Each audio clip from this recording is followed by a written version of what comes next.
On May 29, 2023, at around 11:15 p.m. local time, Pakistan International Airlines Flight 8303 was cruising smoothly over the mountainous terrain of Abbottabad, Pakistan.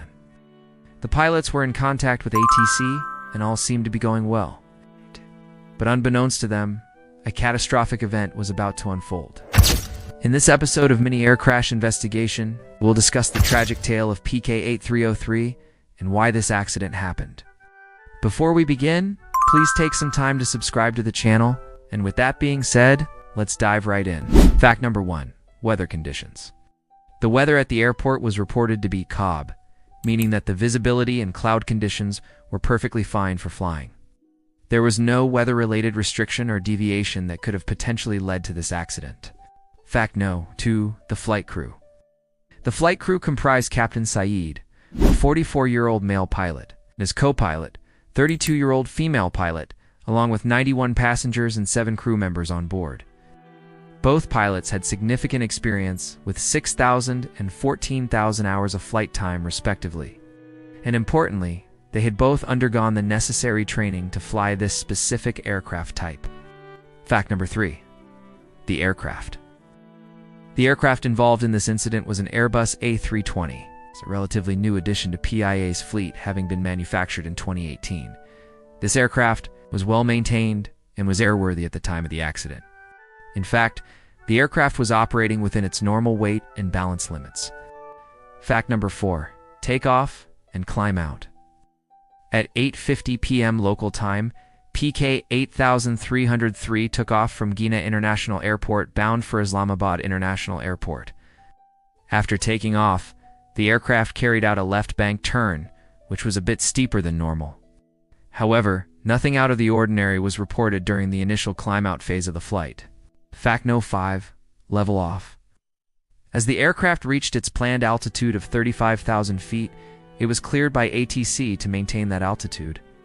But instead of leveling off, the aircraft continued to climb and reached a maximum altitude of 39,000 feet.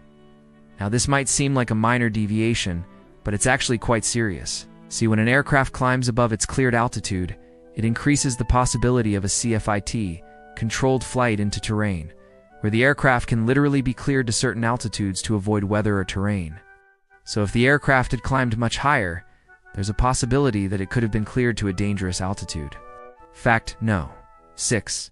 The go-around. At 11:13 p.m., as the aircraft was approaching the final approach point, the pilots initiated a go-around, after which the aircraft started to climb. Now, this is where things start to get very, very messy. After the go-around, the pilots were unable to establish communication with ATC, and as the aircraft climbed through 11,000 feet, the ground proximity warning system came on, indicating that the aircraft was too low to the ground. Despite this warning, the aircraft continued to climb until it impacted terrain at around 11:15 p.m. Fact number 7. Initial impact. The aircraft first impacted a hill called Margala Hills, which is located near to the city of Islamabad. Upon impact with the hill, the aircraft broke into 2 pieces. The main wreckage was found on the side of the hill, while the nose landed approximately 1 kilometer away from the main wreckage. Fact number 8. The flight data recorder. The FDR was recovered and some interesting parameters were found. Firstly, it was found that during the initial climb-out, the aircraft was severely underpowered. In fact, the EPR values were much lower than what they should have been. This resulted in an abnormal increase in EGT values, indicating that the engines were working much harder than they should have been to maintain the desired power levels. Obviously, the aircraft was able to climb and level off, but just barely. Secondly, it was found that at the time of the go-around, the stick shaker warning had activated, indicating that the aircraft was in a state of incipient stall. This means that the pilots had to pull back power after the go-around to avoid stalling the aircraft. This would explain why the aircraft was unable to gain altitude after the go-around. And thirdly, at the time of impact, the aircraft was in a left bank turn. It's not clear if this was a deliberate turn, or if it was a result of aileron trim malfunction. Fact number 9. The CVR.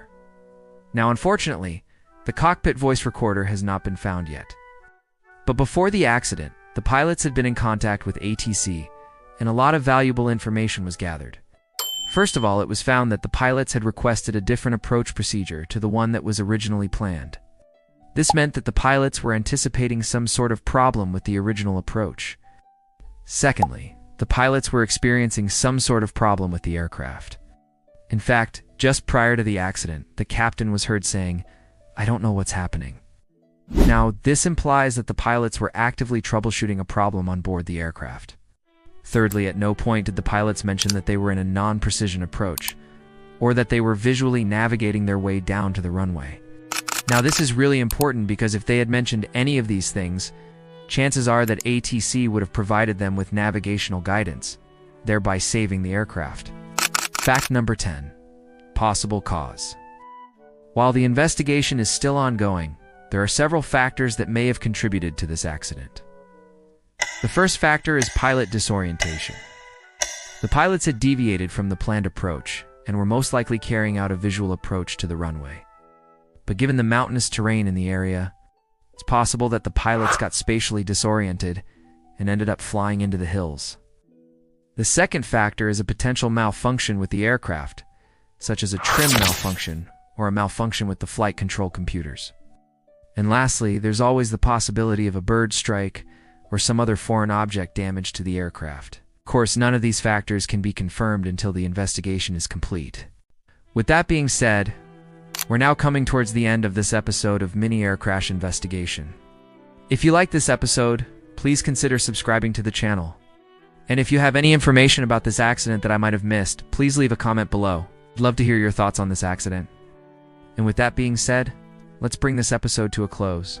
Now, when accidents like this happen, there's always a massive outpouring of sympathy and support for the victims and their families.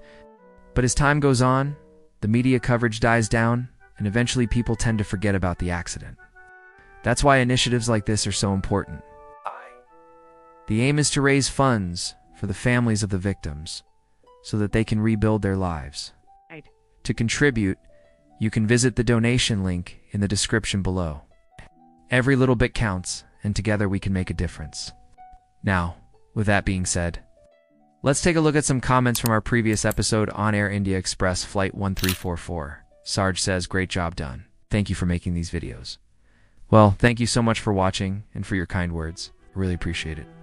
And that's all I have for you today. If you like this episode, please take some time to subscribe to the channel. And with that being said, I'll catch you guys next time. Stay safe.